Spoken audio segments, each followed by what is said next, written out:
Hi, my name is Vongsavang. I'm in the 12th grade and I did graphic design for my project.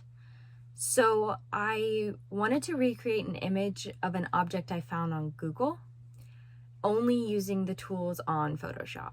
So last year I had done the same project but with an old Polaroid camera. And when trying to pick an image or an object for this school year, I kind of wanted to stick with the theme of old technology, which has always been so interesting to me. So I went with an old Mac computer. I did start the project right after last year's state competition, but I have been very busy since it is my senior year. I haven't had as much time to work on it as I hoped I would. Honestly, the biggest challenge of this project was the number of parts I had to recreate. So because there are so many parts to the computer, I have a bunch of folders for each major part. So I broke it up. I broke it up by areas on the computer. So right here is the whole screen area, and then down here I made a section for just the keyboard, and then the slot and the actual rainbow apple on the computer. So for parts like the slot or the apple, there weren't many parts on that section, so I was able to, in its folder, leave the shapes individual, but with parts like the keyboard, there's obviously way more parts on there, because each highlight and shadow of an object or piece gets its own layer. So it has the basic base layer for each part, but after that, to add any shadow or highlight, anything that the light creates from the image, it does have to have its own completely different layer.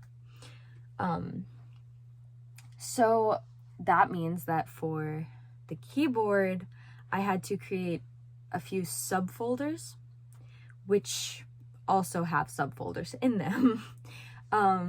So for just the keyboard alone, it has 3 sublayers, which are the apple, the keys, and then large highlights and shadows. So the apple, there's a little apple indentation on the corner right here, which is hard to see on video.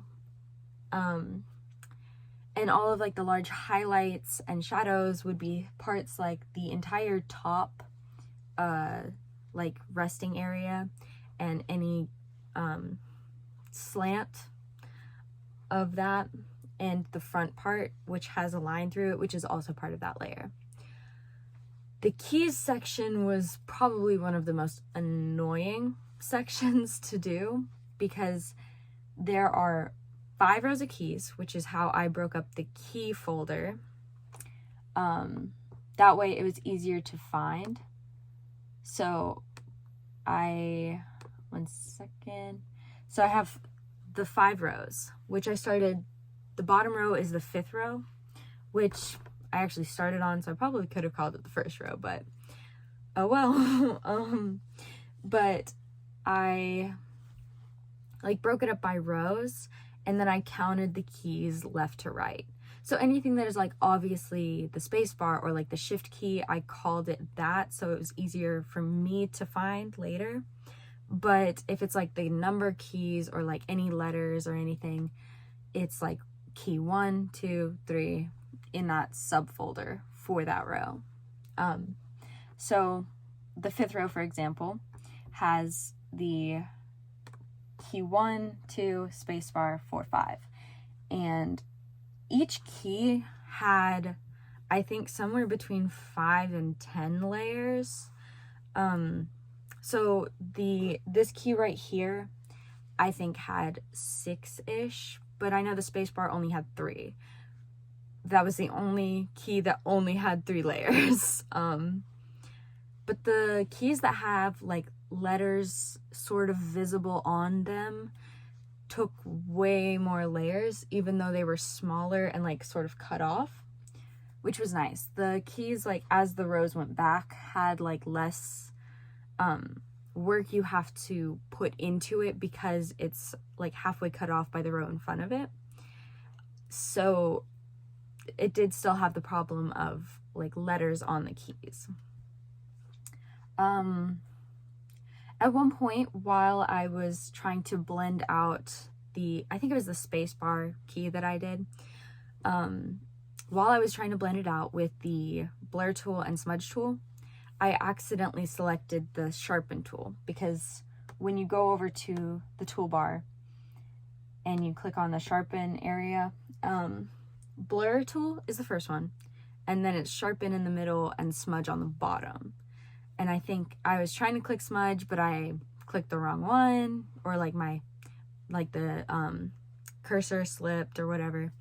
And I accidentally started, like, I didn't notice until I had gone over the shape like 1 or 2 times, and it started to change it a little, and I was like, this is weird, that's not what I meant to do.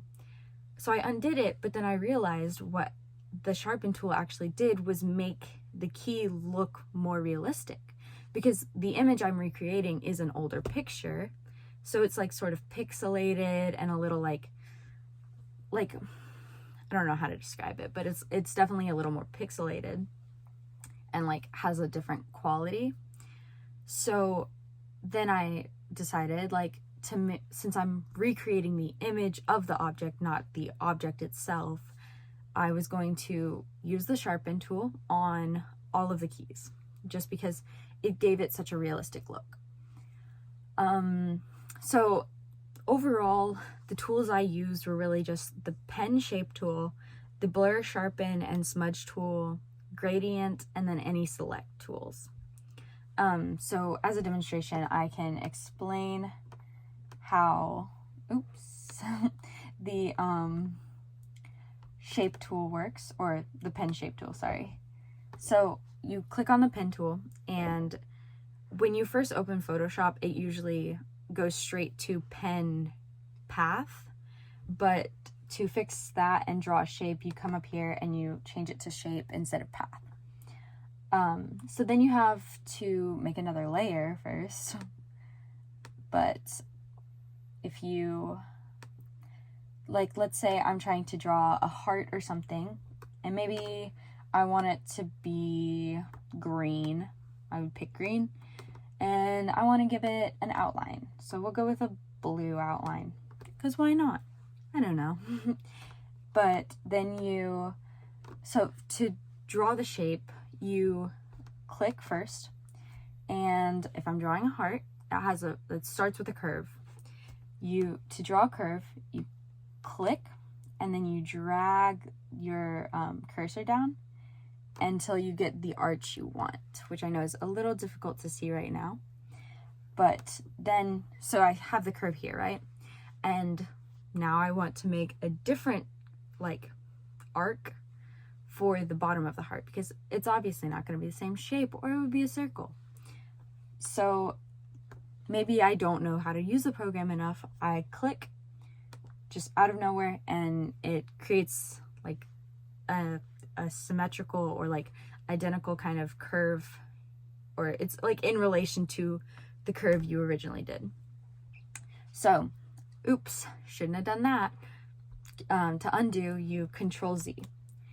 But to get rid of the curve, like the pre-existing curve, you click Alt, and then you like click on the end point of your curve, and it'll get rid of it for you. So then you can either make a straight line or like finish your heart or whatever, and then you just keep going. So for the gradient tool, that one's a little bit different because what you do is, so let's say I need to make a shadow and it's not like too complicated, so I don't have to make 5 different layers. I can use the gradient tool, which when you select, you come up here and you have a few different little boxes at the bottom, which you can use to pick different colors. So if I wanted to make like a gradient from like blue to purple, then I would click here. And then like on this end, I would pick a purpley color. So like here, which, undo. And then you get rid of this one. And then you click OK. Now I would, so on this, up here you have the bar and it's left to right. So when I draw my line, I'm going to just draw a straight line here and it makes the gradient left to right. Now, if I start my cursor on the right side of the screen and draw it to the left side, it still does the colors in the left to right order. So you can kind of draw it in whatever direction you want, but your initial point is going to be your left side of the bar and your end point will be the right side of the bar. So for this project, I was already very familiar with Photoshop as a program, because I took the graphic arts class for a whole semester my sophomore year, and I actually was a little ahead in the class because I enjoyed it so much, so I worked ahead and did very difficult projects just for fun. And that's not me bragging, I swear. It was just like something fun to do. The only thing that I kind of learned was the whole sharpen on a object you draw will give it a sort of pixelated or older picture quality look. Honestly, I think the easiest part of the whole project would be like the slot, because there were just so few parts to it and it was just really nice to be able to do something that fast. The most difficult part of the whole project would have to be the amount of layers that I had to do, and honestly, like, not letting it get to me. It was really difficult to not just give up, especially when I've been like working on it this whole week before turning in the video. It was very stressful, being so scared that I wasn't going to finish my project. I didn't have any help or outside help for this project. Just used the information I already had from the class and from my project last year. But I did have fun exploring the program and honestly learning a couple new things, but not too much. I am proud of my progress that I made on it with all of the chaos of the whole pandemic and all of the chaos of senior year. But I do acknowledge that it's not totally complete. There are a few pieces that could use more blending, or like the screen doesn't have a glare on it like the original picture does, which is something I would love to work on, even if I didn't make it past region, or like if state got canceled for some reason. I would love to continue working on it. I love Photoshop as a program. It's really fun and I love graphic design. And honestly, I'm kind of thinking about finding a way to keep graphic design and technology as a whole in my life in the future, even if it's not my main career choice. Thank you.